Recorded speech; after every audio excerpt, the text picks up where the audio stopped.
আজকে আমরা দেখব অনার্স চতুর্থ বর্ষের টেনসর অ্যানালাইসিস অর্থাৎ টেনসর বিশ্লেষণ এই সাবজেক্টের খুবই একটা গুরুত্বপূর্ণ ম্যাথ নিয়ে হাজির হয়েছি।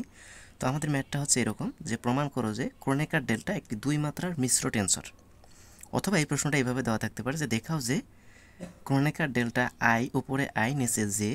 আমরা জানি উপরে আই থাকলে কন্ট্রাভেরিয়েন্ট বলা হয়ে থাকে টেনসরের ক্ষেত্রে, আর নিচে জে থাকলে অর্থাৎ নিচে ভ্যালু থাকলে সেটাকে আমরা কোভেরিয়েন্ট টেনসর বলে থাকি। তো এখানে দেখাতে বলছে যে দেখাও যে ক্রোনেকার ডেল্টা আই যে একটি দুই মাত্রার মিশ্র টেনসর, অথবা এখানে ডাইরেক্ট বাংলা কথাও লিখে থাকতে পারে।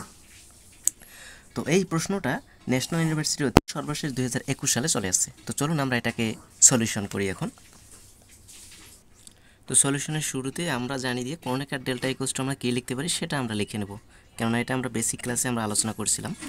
তো আমরা জানি ক্রোনেকার ডেল্টা আই যে ইকুয়ালস টু কী লেখা যায়। দেখেন, ক্রোনেকার ডেল্টা উপরে আই নিচে জে ইকুয়ালস টু আমরা কী লিখতে পারি, উপরে ডেল এক্স আই লিখতে পারি আর নিচে হচ্ছে আমাদের ডেল এক্স জে লিখতে পারি। এটা হচ্ছে ক্রোনেকার ডেল্টার আমরা সংজ্ঞা থেকে পেয়ে থাকি। ওকে, আর এই ক্রোনেকার ডেল্টার ক্ষেত্রে আমরা আরও একটা কথা জানি যে আই জে এর মান যদি একই হয়, অর্থাৎ আই ইকুয়ালস টু জে যদি জে হয় তাহলে তার মান হয় 1, আর আই নট ইকুয়ালস টু যে জে হয় তাহলে তার মান হবে 0। এটা আমরা জেনে আসছি আগে থেকেই। তো চলুন এই কাজটা আমাদের এখানে করা লাগবে না। আমরা জাস্ট এখানে ক্রোনেকার ডেল্টা যে দুই মাত্রার মিশ্র টেনসর মানে এখানে কোভেরিয়েন্ট টেনসর আর কন্ট্রাভেরিয়েন্ট টেনসর দুইটাই আর কি এখানে উল্লেখ থাকবে। ওকে, তো এটাকে আমরা সমীকরণ দিলাম আমাদের হিসাবের সুবিধার্থে। তো অতএব আমরা এখান থেকে কি লিখতে পারি দেখি, আমরা যদি টেনসর আকারে দিয়ে দিই আমরা লিখতে পারি, আমরা এখান থেকে কি লিখতে পারি দেখেন, আমরা লিখতে পারি এখানে কিন্তু টেনসর দেওয়া নাই এই যে।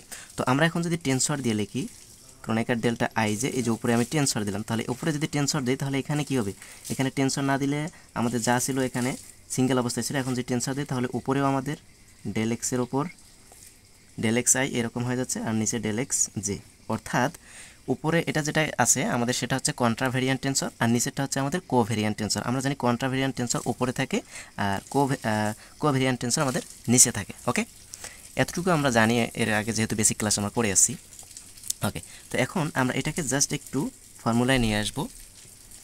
দেখেন এখানে আমরা কোভেরিয়েন্ট আর কন্ট্রাভেরিয়েন্ট দুটাকে আমরা আলাদা করার চেষ্টা করব। তো উপরে যেহেতু ডেল এক্স কন্ট্রাভেরিয়েন্ট আছে অর্থাৎ প্রতিচল টেনসর, তো উপরে আমি ডেল এক্স আই লিখলাম। আর এখানে আমরা জানি একটা বিষয় আমাদের ক্লিয়ার করা উচিত যে পি থাকলে আমরা আই লিখতে পারি, জে থাকলে আমরা কে লিখতে পারি, কিউ লিখতে পারি, অর্থাৎ পি থাকলে আই, কিউ থাকলে জে আমরা লিখতে পারি, আর থাকলে আমরা কে লিখতে পারি, এইগুলো আমরা লিখতে পারি। তো যেহেতু এখানে আই আছে এর নিচে আমরা কি নিয়ে আসতে পারি, এর নিচে আমরা কন্ট্রাভেরিয়েন্টের ক্ষেত্রে আমরা এখানে নিচে কি নিয়ে আসতে পারি, আমাদের ইচ্ছা মতো আমরা নিতে পারি, সমস্যা নেই।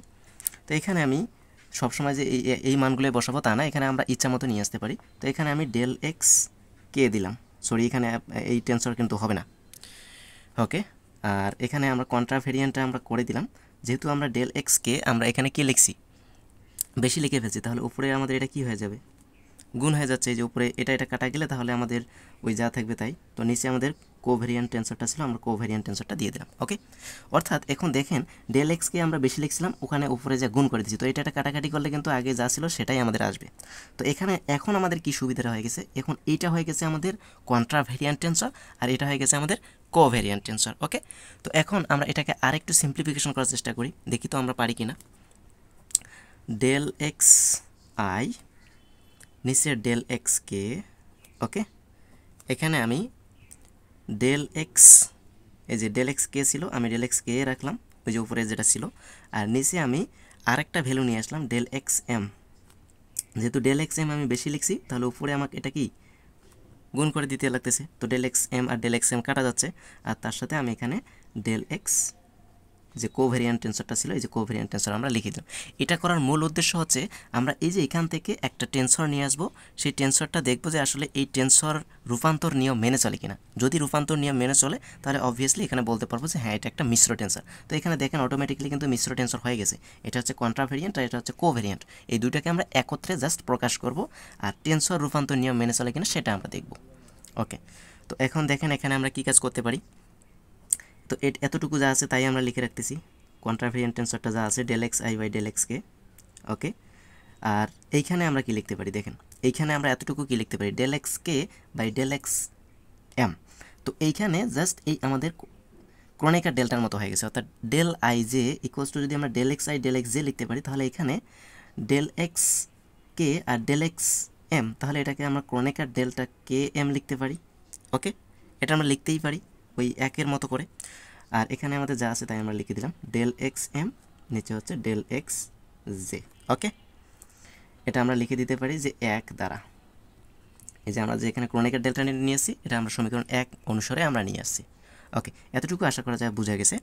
এখন আমরা এখানে কি লিখতে পারি দেখেন, এই দুটাকে আমরা পাশাপাশি লিখে দিই, del x I by del x K, তার সাথে আমরা এখানে লিখতে পারি ডেল এক্স এম বাই নিচে হচ্ছে ডেল এক্স জে, অর্থাৎ কন্ট্রাভেরিয়েন্ট আর কোভেরিয়েন্ট এই দুটাকে আমরা সাথে পাশাপাশি লিখলাম, আর তার সাথে Kronecker delta K by m. যেহেতু এখানে দেখেন আমাদের এখানে কন্ডিশনটা কী হয়ে গেছে দেখেন, এটা হচ্ছে আমাদের কন্ট্রাভেরিয়েন্ট, তো কন্ট্রাভেরিয়েন্ট অল টাইম উপরে থাকে, তো কন্ট্রাভেরিয়েন্ট আই এর জন্য কে ছিল, আই এর জন্য কী ছিল, কে ছিল, তো কেটা হচ্ছে যেহেতু এটা কন্ট্রাভেরিয়েন্ট তাই কেটা যাবে উপরে। আর এই যে এটা হচ্ছে আমাদের কোভেরিয়েন্ট, কোভেরিয়েন্ট থাকলে আমাদের নিচে থাকে, তো নিচে যেহেতু জে এর জন্য এম নিচে, তার মানে অবভিয়াসলি এই যে এমটা নিচে চলে যাবে।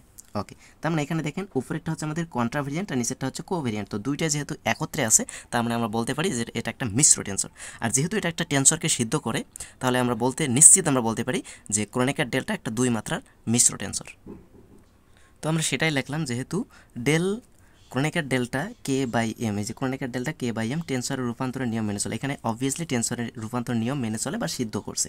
তো সুতরাং আমরা বলতে পারি ক্রনিকার ডেল্টা পি কিউ, আমরা আই জে এর পরিবর্তে পি কিউ লিখতে পারি, তো ক্রনিকার ডেল্টা পি কিউ অথবা আই জে একটি 2 মাত্রার মিশ্র টেন্সর, এটাই আমাদের প্রমাণ করতে বলছে।